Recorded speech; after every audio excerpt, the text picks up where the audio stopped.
آپ دیکھ رہے ہیں کے نیوز ایچ ڈی، میں ہوں حارث علی شاہ گیلانی۔ چلتے ہیں آج کی اہم خبروں کی طرف۔ رخ کریں گے ساہیوال کا سلام یا حسین، الحسین منی و انا من الحسین۔ ساہیوال 10 محرم الحرام یوم عاشور کے موقع پر پاک پتن بازار سے صدر چوک برآمدگی زلجنا کی گئی۔ زلجنا کی برآمدگی کے بعد زنجیر زنی کی گئی۔ اس موقع پر ریسکیو 1122 کی جانب سے مختلف جگہوں پر ریسکیو کیمپ بھی لگائے گئے، جنہوں نے زنجیر زنی کے بعد زخمی ہونے والے مومنین کو ریسکیو کیا۔ مزید جلوس کے راستوں سے جگہ جگہ سبیل اور لنگر کا وسیع انتظام کیا گیا۔ جی بالکل، میں اس وقت موجود ہوں لیاقت چوک ساہیوال میں۔ آج عاشورہ کے دن علی ٹینٹ سروس کی طرف سے ہر سال کی طرح اس سال بھی امداد علی صاحب نے یہاں پر مومنوں کے لیے لنگر کا اہتمام کیا ہے۔ ہم ان سے جانتے ہیں کہ یہ قدیمی جو انہوں نے لنگر کا اہتمام کیا ہوا ہے، یہ کتنے لوگوں کے لیے یہاں پر لنگر کا اہتمام ہوتا ہے اور یہ کب تک جاری و ساری رہتا ہے؟ جی السلام علیکم۔ السلام علیکم جی۔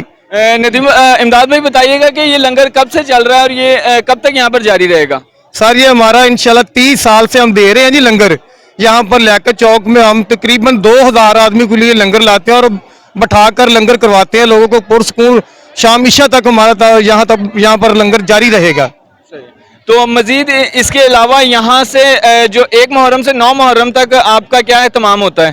1 محرم سے 9 محرم تک ہمارا جو ہے جی علی ٹینٹ سروس دکان کے باہر ہم لنگر لوگوں کو کھلاتے ہیں، اور شام کے وقت 9 بجے کے بعد امام بارگاہ ساہیوال مین مرکز کے گیٹ کے ساتھ ہماری گاڑی کھڑی ہوتی ہے علی ٹینٹ والوں کی، اور وہاں پر لوگوں کو بھی ہم مومنین کو لنگر کرواتے ہیں۔